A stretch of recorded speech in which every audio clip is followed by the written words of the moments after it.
నమస్తే, welcome to signal TV. నేను శైలజ. ప్రస్తుత పరిణామాల గురించి కూడా అసలు ఏం జరుగుతుంది, ఏం జరగబోతుంది అనేది కూడా ప్రతి ఒక్కరిలో ఉత్కంఠ అనేది నెలకొంది. అసలు ఆధ్యాత్మిక గురువులు చెప్పేది నిజమే అంటారా? ప్రస్తుత పరిణామాలన్నీ జరిగేటివన్నీ వీరికి ముందుగానే ఎలా తెలుస్తుంది అనేది కూడా ప్రతి ఒక్కరిలో నెలకొన్న ఉత్కంఠ. అయితే రాఘవ శర్మ గురువు గారు కూడా మనతో పాటు ఉన్నారు. వారితో మాట్లాడి అసలు ముందుగా జరగబోయేటివన్నిటివి వీళ్ళకి ఎలా తెలుస్తున్నాయి అనేది కూడా వారి మాటలోనే తెలుసుకుందాము. నమస్కారం గురుగారు. శుభాశీసులమ్మ. ఎలా ఉన్నారు? భగవద్ అనుగ్రహంతో నా తల్లి ఆశీర్వచనంతో నిండుగా నలుగురికి ఉపయోగపడే విధంగా ఉన్నాను. మరి చాలామంది ఈ జాతకాలు చెప్పే వాళ్ళకి వాళ్ళ జాతకం తెలుసా అని ప్రశ్నార్థకం ఉంటుంది. నేను అదే ప్రశ్న అడుగుదాం అనుకుంటున్నాను ఇప్పుడు. ఎందుకంటే చాలా మంది నీ మనసులో ఉందని తెలిసింది కాబట్టి వెంటనే నేనే అడిగా, నీకు ఆ కష్టం లేకుండా. ఓకే. నీ ఇప్పుడు మనసు ఏంటంటే నార్మల్గా ఇప్పుడు రోడ్డు పక్కన కావచ్చు, గుళ్ళల్లో కావచ్చు, చిలక దోషం చెప్తూ ఉంటారు కదా వాళ్ళు. వాళ్ళలో కొంతమంది రండమ్మా చెప్తాము, మీకు ఇలా ఉంటుంది ఇలా ఉంటుంది అని చెప్పేసి చెప్తారు. మన దగ్గర నుంచి వచ్చే ప్రశ్న ఏంటంటే, మీ జాతకం మీకు తెలుసా? ఒకవేళ మీ జాతకమే బాగుంటే మా జాతకం చెప్పడానికి ఎలా వస్తారు మీరు అనే ప్రశ్న మనకు మెదులుతుంది. ఖచ్చితంగా మెదులుతుంది, కానీ అడగకూడదు. ధర్మ విరుద్ధం. అది వాడి జీవనాధారం. ఒకవేళ జాతకంలో వాడు అలానే బ్రతకాలని రాస్తుందేమో, ఓకే, తప్పు పట్టకూడదమ్మా. ఒకటి, మన దగ్గరకు వచ్చి మనని యాచించిన వాళ్ళని తప్పు పట్టకూడదు. మనల్ని ఇది చేస్తాం అది చేస్తామని చెప్పిన వాళ్ళని తప్పు. నీకు ఇష్టం ఉంటే ముందుకెళ్ళు, ఇష్టం లేకపోతే వదిలేసాయి, అంతే. దానికి ఎవరేం చేస్తారు? అది వాడి జీవనాధారం, ఇది మన జీవనాధారం అని అనుకోవాలి, అంతవరకే.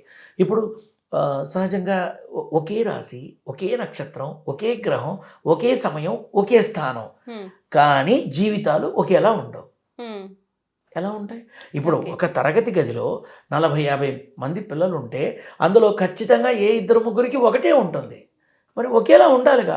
ఒకడికి 100కి 90 వస్తాయి, ఒకడికి 30 వస్తాయి, ఒకడికి 40-50 వస్తాయి. ఎందుకని? వాళ్ళు చదివారు కాబట్టి వస్తాయి, చదవకపోతే రావు. ఈ చిన్న విషయాన్ని కూడా గ్రహించరు. కాబట్టి జాతకాలు అనేవి చాలామందికి జీవనోపాధి దారి చూపిస్తున్నాయి. కాబట్టి అది వాళ్ళ జీవితంలో అదేనేమో అనుకోవాలి, అంతే. అయితే ఇప్పుడు మీరన్న దాని ప్రకారమే ఇప్పుడు చాలా ప్రమాదం ఉంది అని చెప్పేసి అన్నారు, చాలా ఇబ్బంది ఉండబోతుంది అన్నారు. ఎలాంటి పరిణామాలు చోటు చేసుకుంటాయి అంటారు? ఇప్పుడు నేను మన జైలుకు వెళ్తాడు అంటే అందరూ నన్ను చూసి నవ్వారు. అల్లు అర్జున్ ఏమిటి, ఒక పక్క పాన్ ఇండియాలో ఏషియాలో ఇంత పైరు తెచ్చుకున్నామని ఈయన అంటాడు. మరి మనం వెళ్ళొచ్చాడుగా, అవును, నిజమేగా. కాబట్టి ఇది ఆ రకంగా జరుగుతుంది అని సంకల్పంలో తెలిసాకే మాట్లాడతా. నాకు తెలియలేదనుకో, నువ్వు ₹1,00,00,000 ఇచ్చినా నేను మాట్లాడను, ఎవరైనా నేను మాట్లాడను. నాకెందుకమ్మా? లేనిది చెప్పమంటావా? చచ్చిన లేనిది చెప్పను, ఉన్నది దాచను. మీకు బాధ కలిగిస్తుందని తెలిసినా సరే నిజమే మాట్లాడతా. నా వాళ్ళైతే, నా దగ్గరకు వస్తే, ఒకసారి నా ముందుకు వచ్చాక, నా దృష్టిలో వచ్చాక వాళ్ళు నా బిడ్డలే, నేను వాళ్ళకి సేవ చెయ్యాలి. వాళ్ళు నన్ను అడిగారంటే నేను చెయ్యాలి, అంతవరకు.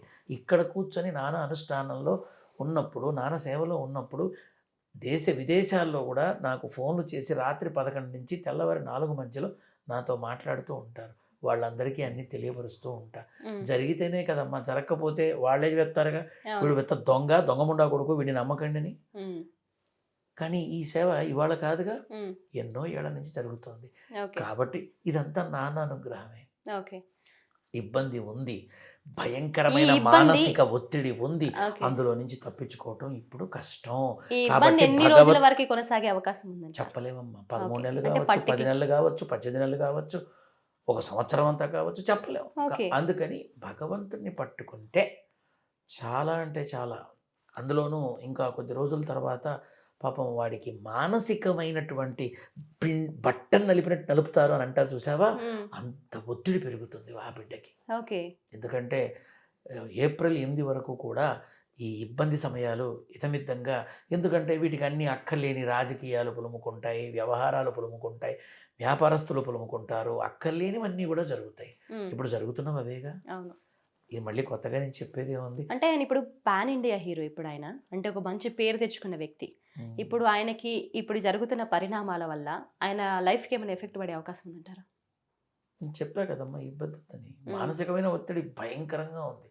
ఇప్పుడు నువ్వు అల్లు అర్జున్ గురించి మాట్లాడుతున్నావు, నేను ఒక మాట మాట్లాడతా. చంద్రబాబు నాయుడు 50 రోజులు జైల్లో పెట్టారు. ఏం సమాధానం చెప్తావు?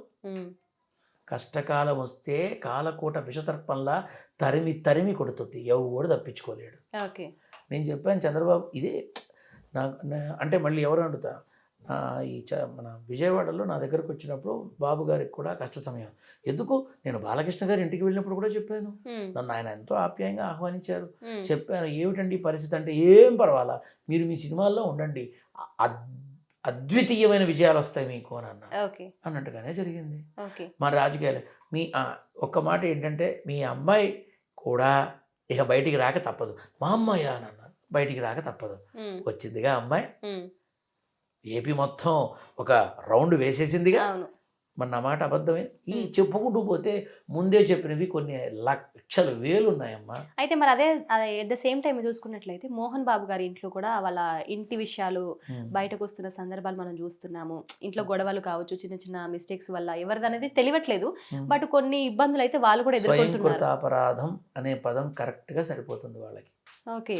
ఎందుకంటే ఆ కుటుంబాన్ని కూడా నేను కలిశానమ్మా 2018లో కలిశాను. నన్ను తీసుకెళ్లారు కదా, నన్ను అమ్మాయి వారి అమ్మాయి మంచు లక్ష్మి నన్ను ఆహ్వానించింది. నేను వెళ్ళాను, మనోజ్ని కలిశాను, వాళ్ళతో మాట్లాడాను, అన్నీ మొత్తం చక్కగా చెప్పడం జరిగింది. ఇలా ఈ రకంగా ఉంటుందని చెప్పడం జరిగింది. ఈ వివాహ విషయంలో కూడా అడిగారు, నేను చెప్పడం జరిగింది. ఒకసారి కలిశాను, చెప్పిన ప్రతి మాట పొల్లు పోకుండా జరిగింది. ఎందుకు సినీ ఇండస్ట్రీలోనే ఎందుకు ఇన్ని పరిణామాలు ఆధిపత్య పోరనుకోవచ్చుగా, ఆధిపత్య పోరు అనుకోవచ్చు, వర్గ పోరు అనుకోవచ్చు, ఇతరత్ర కారణాలు కావచ్చు, ఏమన్నా కావచ్చు. నేను నెల రోజులు కూడా కాలేదమ్మా, ఒకళ్ళకి చెప్పాను, చిత్రరంగం రెండుగా విడుతుంది, ఆంధ్ర తెలంగాణగా. అంటే ఏం కాదు, అది ఇది అని అన్నారు. అన్న 4 రోజుల తర్వాత నాకే ఫోన్ చేసి మీ మాట నెగ్గించుకున్నారుగా, ఏమైంది నాన్న అన్న. Telangana film development corporation chairman గా దిల్ రాజు గారు ఉన్నారు. అంటే ఇప్పుడు ఆంధ్ర డెవలప్మెంట్ కార్పొరేషన్ చైర్మన్ ఎవరు, గురువు గారు అన్న. సమయం వచ్చినప్పుడు మాట్లాడతా పో అన్న. మరి ఇప్పుడు అదే చిత్రరంగం ఆంధ్రాకి వెళ్ళిపోతుంది కదా. మద్రాసు నుంచి తెలుగు సినీ రంగం ఇక్కడికి వచ్చింది. మద్రాసులో ఇప్పుడు చిత్రరంగం లేదా? ఉంది కదా. ఇది కూడా అంతే. అది తమిళ్, ఇది తెలుగు. తెలుగు ఇక్కడి నుంచి వెళితే తెలంగాణ ఉంటుంది, అంతే. జరిగి తీరుతుందమ్మా. దీన్ని జరిగింది. ఇంకా నేను చెప్పే ఇప్పుడు ఎన్నిసార్లు అని చెప్తా, మొత్తానికి వెళ్ళిపోతుంది అంటారు ఖచ్చితంగా. ఆంధ్ర ఫిలిం డెవలప్మెంట్ కార్పొరేషన్ ఏర్పడుతుంది, ఆంధ్ర చిత్ర సినీ రంగం ఏర్పడుతుంది. అందులో ఏమాత్రం నీకు అనుమానం అక్కర్లా. అది ఆల్రెడీ సగం అయిపోయిందమ్మా, ఇంకో సగం మిగిలింది. అక్కడికి వెళ్ళి అసలు ఏం జరగబోతుంది అనేది కూడా ప్రతి ఒక్కరు, అంటే ఇప్పుడు అటు ఫ్యాన్స్ తరపు నుంచి కావచ్చు, సినిమా ఇండస్ట్రీ వర్గాల తరపు నుంచి కావచ్చు, ఆర్టిస్టులు కావచ్చు, ఇటు ప్రజలు కావచ్చు, ప్రతి ఒక్కరి దగ్గర నుంచి అసలు ఏం జరుగుతుంది తెలంగాణలో అన్న ప్రశ్న మొదలుతుంది. చిన్న విషయం అమ్మా, ఇది ఏమి పెద్ద కష్టమా? ఆస్తి పంపకాల్లో గొడవ వచ్చినప్పుడు తల్లి తండ్రి ఒక చోట ఉంటారు, కొడుకులేమో విడిపోయి 7 కాపురాలు ఉంటారు. మళ్ళీ అందరూ పండకి కలుస్తూనే ఉంటారు, అందరూ బాగానే ఉంటారు. రేపు జరగబోయే వజ్రోత్సవాల వేడుకల్లో ఆ తెలుగు చిత్రరంగ ప్రముఖులందరూ కలుస్తారు మళ్ళీ. ఇది కామన్.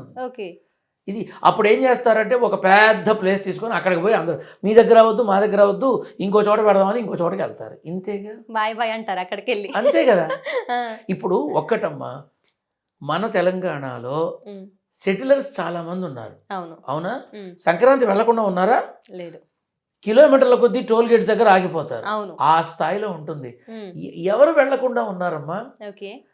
ఇప్పుడు విడిగా అయినంత మాత్రాన కొట్టుకు చస్తున్నారని కాదుగా. కలిసి కొట్టుకు చచ్చే కన్నా విడిగా ఉండి కలిసి ఉందాం అని అనుకుంటారు, అంతేగా. ఇప్పుడు జరుగుతున్నది అదే కదమ్మా. ఇప్పుడు కూటమి ప్రభుత్వం ఎలా ఏర్పడింది? విడిగా కొట్టుకు చచ్చి బాధపడి నష్టపోయే కన్నా కలిసి ఉండి ముందుకెడదాం, అందరికీ మంచి చేద్దాం ఆలోచన వచ్చింది. కలిసి ఉన్నారు, కూటమైంది. రేపు గొడవ వచ్చిందనుకో, మళ్ళీ వీళ్ళే విడిగా ఉంటారు, అప్పుడు ఇంకో కూటమి వస్తుంది. ఇది సహజం. తెలుగు చిత్రరంగంలో 2 అవుతాయని చెప్పాను, సగం అయిపోయింది, ఇంకో సగాన్ని ఉగాది తర్వాత చూస్తావేమో. ఈ లోపలే చూసినా నేనేం ఆశ్చర్యపోను. మరి ఇదే తెలుగు ఇండస్ట్రీ ఫర్దర్ గా రాబోయే రోజులు ఎలా ఉండబోతుందంటారు? ఎవడి కొంపలో వాడు ఉంటాడు, ఎవడి వంట వాడు చేసుకుంటాడు, ఎవడి తిండి వాడు తింటాడు, ఎవడి సంపాదన వాడు సంపాదించుకుంటాడు. ఇంతకన్నా ఏం చేస్తారమ్మా? ఇంతకు మించి ఏం కాదు. ఎవరి జీవితం చక్కగా నడుస్తుంది. కాకపోతే ఏంటంటే ఆధిపత్య పోరు మాత్రం ముందుకు వెళుతూనే ఉంటుంది. అది అంటే ఇప్పుడు మనకు అంటే కొంతమంది చెప్తూ ఉంటారు, ఇప్పుడు వేణుస్వామి ఎగ్జాంపుల్కి ఆ? ఆయన మంచి జాతకాలు చూస్తూ ఉంటారు. ఇప్పుడు ఆయన పరిస్థితి కేసుల పాలవ్వడము, జైళ్ళ చుట్టూ తిరగడము ఇలా జరుగుతుంది. అంటే ఏంటి ఆయనకు ముందు తెలియదా? అంటే ఇలా జరుగుతుందని చెప్పేసి తెలిసినాక జాగ్రత్తగా పడే ఇది ఉంటుంది గదా! జాగ్రత్త పడలేదంటారా? అంటే ఒక విషయం నేను ఇక్కడ తెలియబరుస్తా. హ్మ్. ఒకటి, ఒక మనిషి గురించి విమర్శించే అర్హత నాకు లేదు. ఓకే. ఒక మనిషిని తప్పు పట్టడానికి నాకు ఆ అర్హత లేదు. హ్మ్. అంటే ఇక్కడ నేను ఒక విషయాన్ని తెలియబరుస్తా. హ్మ్. వారు ఇంతకుముందు తెలంగాణ రాజకీయాల గురించి చెప్పినప్పుడు హ్మ్. రేవంత్ రెడ్డి యొక్క అభిమానులు చాలామంది నన్ను అప్రోచ్ అవ్వడం జరిగింది. హ్మ్. గురుగారు, రే నాయన ఏ పూజలకల్లా తడిగుడ్డేసుకు పడుకుండ్రా, గెలుస్తాడరా, సీఎం లాగా మీరే చూస్తారు, ఖచ్చితంగా గెలిస్తే ఖచ్చితంగా ప్రమాణ స్వీకారోత్సవానికి మిమ్మల్ని తీసుకెళ్దాం అన్నారు. మళ్ళీ నా మొహం కూడా చూడలేవాడు, ఓకే. నా మొహం కూడా చూడలే. ఆ! చెప్పింది జరిగింది, హ్మ్. నా మొహం కూడా చూడలే. మళ్ళీ హ్మ్. అది పని అయిపోయిన తర్వాత నేనెందుకమ్మా, ఎవరు టిష్యూ పేపర్లా చూస్తారు నన్ను. హ్మ్. అలా చూసేవాళ్ళు కూడా ఉన్నారు. గురు పూజలు చేసి నిలువెత్తు ధనం పోయడానికి వచ్చే మహామహులు ఉన్నారు. హ్మ్. నాకు ఇవన్నీ అనవసరం. నా నాన్న నాకు చెప్పింది అయ్యిందా లేదా, అవుతుంది, ఆ నాన్న కదా చెప్పింది, హ్మ్. అంతే. హ్మ్. సో ఇప్పుడు ఆయన ఆంధ్ర ఎలక్షన్స్కి సంబంధించి వచ్చినప్పుడు లోకేష్ గురించి కానీ కళ్యాణ్ బాబు అంటే పవన్ అంటే కళ్యాణ్ మెయిన్ థింగ్ నాకు అర్థం కాని విని తర్వాత చంద్రబాబు ఇలా ఏవో చెప్పారట. ఎంతమంది నన్ను అడిగారో తెలుసా? కళ్యాణ్ బాబు అభిమానులు, అదేంటి లోకేష్ బాబు అభిమానులు, టీడీపీ అభిమానులు, చివరికి చంద్రబాబు నాయుడు గారు ఏ రోజు బయటకు వస్తారో కూడా హనుమాన్ జంక్షన్లోని ఒక ప్రముఖ తెలుగు మహిళా మోర్చా అధ్యక్షురాలు స్థానంలో ఉంది ఆ బిడ్డ. ఆమెకి నేనంటే బాగా ప్రాణం, తండ్రితో సమానం. నన్నంతా నాకు ఫోన్ చేసి కంటికి మెంటికి ధారగా ఏడుస్తూ, మా బాబుగారికి ఏంటంటే ఈ పరిస్థితి అంటే, పౌర్ణమి రానివే తల్లి, అన్నీ నీకే తెలుస్తాయి, వస్తారా బ్రహ్మాండంగా, సింహం బయటకు వస్తుందని అన్న. జరిగిందిగా. కావాలంటే మీరు వారిని అడగచ్చు, నాకేం ఇబ్బంది లేదు. అయితే ఈ వీళ్ళకి సంబంధించి పోతాడు ఉండడు ఏదో సంథింగ్ జరిగింది. వాళ్ళ అభిమానులు నాకు ఫోన్ చేసి అడిగినప్పుడు, ఒరే నేను ఒక మాట చెప్తా, నారసింహుడి బిడ్డగా చెప్తా, చెప్పండి గురుగారు. పవన ప్రపంచనాలు వీయబోతున్నాయి ఆంధ్ర అంతా. గెలుపు చంద్రబాబుది, ఆట ఆడేది మాత్రం మీ కళ్యాణ్ బాబే. అంటే నేను కళ్యాణ్ బాబు అని ఆప్యాయంగా పలకరించుకుంటా, ఇందులో అనుమానం లేదు. ఇది ఎప్పుడు మే 17న ఒకటి ఇచ్చా మాన్యమంలో, జూన్ 4 రిజల్ట్ అయితే మళ్ళీ జూన్ 2 నా దగ్గరకు వచ్చారు, అడిగా, చెప్పా. జూన్ 2వ తారీఖు ఎప్పుడు ఎన్నికలకు ముందు ఆ రోజు రాత్రి 10,000 మంది కలిసి ఎంత అద్భుతంగా వేడుకలు జరిపారో తెలుసా? పోలీసులు వచ్చి అడిగారు, మీకేమైనా బుద్ధి ఉందా, ఫలితాలు ఇంకా రాలేదు, ఏ నమ్మకంతో మీరు ఈ టపాకాయలు ఉండే, మా గురువుగారు చెప్పారు అంతేనన్నారు. మా గురువుగారు చెప్తే జరుగుతుంది, మీ గురువుడు వాడేవాడు వాడి బొంద, ఇక్కడంతా అది కాదు, ఇక్కడంతా వేరుగా ఉందని చెప్పి వెళ్ళారట. 4వ తారీఖు పొద్దున 10:30కి నన్ను భుజాల మీద పెట్టుకొని అర కిలోమీటర్ తీసుకెళ్లారు నన్ను ఆయన అభిమానులు. ఎందుకని? చెప్పింది అయింది కాబట్టి. అదే జరగలేదనుకో, వాళ్ళు వచ్చి కాళ్ళతో తొక్కడంతోనే నా ప్రాణం పోయేది. అంతమంది ఉన్నారు ఆయనకు అభిమానులు. నిజమే మాట్లాడతా. అంటే ఇప్పుడు ఏంటంటే గురుగారు, ఆయన ఏదైతే ఇప్పుడు నువ్వు పేరు ఆయన చెప్పినవి విని నా దగ్గరకు వచ్చి భయంతో అడిగితే నేను చెప్పా. ఇప్పుడు ఆయన చెప్పినవి అన్నీ నెగిటివ్ అవుతున్నాయని, ఏది కావట్లేదని ఏదో చాలా మంది అంటున్నారు. కానీ ఒకటి, ఆయన గురించి మాట్లాడే ఇది నాకు లేదమ్మా. ఆయన విధానం వేరు, ఆయన పూజలు జపాలు ఇవి యజ్ఞాలు హోమాలు చాలా ఉన్నాయట. నాకు ప్రతి ఒక్క విషయంలో నెగిటివిటీ ఎదుర్కొంటున్నారు ఆయన. బాగుండాలని కోరుకుంటానమ్మా సాటి మనిషిగా. అంతకు మించి నేను గుడ్డు ఉన్న బిస్కెట్ కూడా తిన్నమ్మా. కేక్ సంగతి పక్కన పెట్టు, గుడ్డు ఉన్న బిస్కెట్ తినను. కానీ ఆయన గురించి నీకు తెలిసే ఉంటుందిగా. నక్కకి నాగలోకానికి తేడా ఉంది. నాకు మాట్లాడడానికి కూడా అంత స్థాయి లేదని నేను అనుకుంటున్నా. కానీ ఆయన దగ్గరికి వెళ్ళొచ్చిన వాళ్ళు మాత్రం ఈ మధ్య కాలంలో నా దగ్గర చాలామంది రావడం జరిగింది. కానీ నేను నారసింహుడి సేవే చేస్తున్నా. ఆయన గురించి నేను ప్రస్తావించాలని అనుకోవట్లేదు. చాలామంది వీడెవడు, వీడు వేణుస్వామి తమ్ముడా, వేణుస్వామి బావా అని నా కామెంట్లు పెట్టారట. పోనీలే, ఏదో ఒక రకంగా ఏమో చూడటానికి వాళ్ళకలా కనిపించానేమో. కాకపోతే నా విన్నపం ఏమిటంటే, దయచేసి నన్ను సీతమ్మ కొడుకుగా, నారసింహుడి బిడ్డగానే చూడండి, భగవత్ సేవకుడిగా నా సేవ అందుకోండి, ఇంతే. నాగ చైతన్య సమంత వాళ్ళు స్నేహంతో మొదలయ్యారు, అభిమానంతో దగ్గరయ్యారు, ప్రేమతో ముడిపడ్డారు, దాంపత్యాన్ని కొనసాగించారు, మళ్ళీ ఇబ్బందులు ఉన్నాయని తెలిసి స్నేహితులుగా చక్కగా మళ్ళీ వెళ్ళిపోయారు. కానీ చక్కగా ఎవరి జీవితాల్లో వాళ్ళు ఉన్నారు. ఓకే. ఇప్పుడు చక్కగా మళ్ళీ పెళ్ళి అవుతుందని అడిగారు నన్ను. హ్మ్. నాగ చైతన్యకి పెళ్ళి అవ్వడమే కాదు, అత్యంత అద్భుత రమణీయ కమనీయ కళ్యాణ యోగ్యం మీరందరూ చూస్తారు అన్న 41 రోజుల్లో వివాహం అయిందని తెలియపరిచారు. లక్షణంగా ఉంటారు వాళ్ళు. హ్మ్.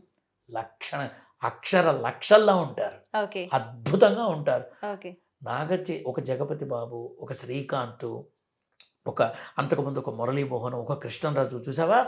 నాగ చైతన్య ఆ స్థాయికి వెళ్తాడు. ఓకే.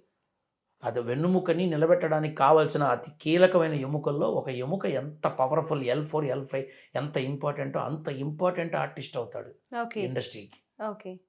మరి ఇప్పుడు సినిమా పరంగా చూసుకున్నట్లయితే మీరు మాకు అంటే జరగబోయేటివి కూడా చెప్పారు. రాజకీయాల పరంగా చూసుకుంటే 2025 రాజకీయాలు ఏ విధంగా ఉండబోతాయి అంటారు? మన తెలంగాణలోనే పర్టికులర్‌గా 25 రాజకీయాలు. మామూలేనమ్మా. ఈ హ్మ్. ఈ ఈ- ఇప్పుడు నడుస్తున్న రాజకీయం ఇలానే ఉంటుంది. ఓకే. ఇలానే ఉంటుంది. ఏమీ తేడా ఉండదు. మార్పులు. కాకపోతే కొంచెం ఒక 13 నెలలు కొంచెం రేవంత్ రెడ్డికి మానసిక సమస్యలు ఎక్కువ అవటం, ఒత్తిళ్ళు ఎక్కువ అవటం, రాజకీయమైనటువంటి ప్రెషర్స్ పెరగటం. హ్మ్. అంటే ఇక పాపం ఇప్పటికే బాగా ఫేస్ చేస్తున్నాడు. హ్మ్. కానీ ఆ సమయం కొంచెం ఇబ్బందికరంగా ఉంటుంది. కొద్దిగా ఇంతేం కాదు కానీ హ్మ్. అంటే ఎక్కువ శాతం విపరీతమైన తిరుగుడు ఉంటుంది. హ్మ్. మామూలుగా కాదు. ఓకే. ఆ 13 నెలలు ఆ మనిషి శరీరం మీద, మనసు మీద, ఆలోచన మీద 10 కేజీలు మొయ్యాల్సిన చోట 1000 కేజీలు ఉంటే ఎలా ఉంటుంది? హ్మ్. అలా ఉంటుంది. ఓకే. అది. ఇవి మామూలేనమ్మా. ఓకే. ఓకే గురువుగారు. Thank you so much. మీ టైంని మాకిచ్చి, అలాగే జరగబోతున్న వాటి గురించి, ప్రస్తుతం ఉన్న పరిస్థితుల గురించి కూడా తెలియజేసినందుకు థ్యాంక్ యూ సో మచ్. మంగళాశాసనాలమ్మ, శుభాశీస్సులు. మీరు, మీ ఛానల్ వారు ఇంకా రానున్న రోజుల్లో మీదే అంతా టైము. శాటిలైట్ ఛానల్స్ కన్నా శాటిలైట్ ఛానల్స్ని మింగేసేంత పెద్ద యూట్యూబ్ ఛానల్స్ తిమింగలం వస్తుంది. ఓకే. ఇక అప్పుడు శాటిలైట్స్ ప్రతి సంవత్సరం ఇంత లక్షల కోట్లు ఖర్చు పెట్టే కన్నా మనం కూడా ఇక ఇటు వస్తే బాగుంటుందేమోనని వాళ్ళు ఆలోచిస్తారు. ఓకే. ఆ రకంగా ఉంటుంది. ఓకే. కాబట్టి ఇప్పుడు మీ ఛానల్స్ వాళ్ళు కూడా ఇక వినూత్న రంగంలో ముందుకెళ్తారు. Thank you so much. శుభాశీస్సులమ్మ. ధన్యవాదాలు. సో చూసారు కదా, మరొక వీడియోతో మళ్ళీ కలుద్దాం. సబ్స్క్రైబ్ చేసుకోండి సిగ్నల్ టీవీ. చూస్తూనే ఉండండి సిగ్నల్ టీవీ.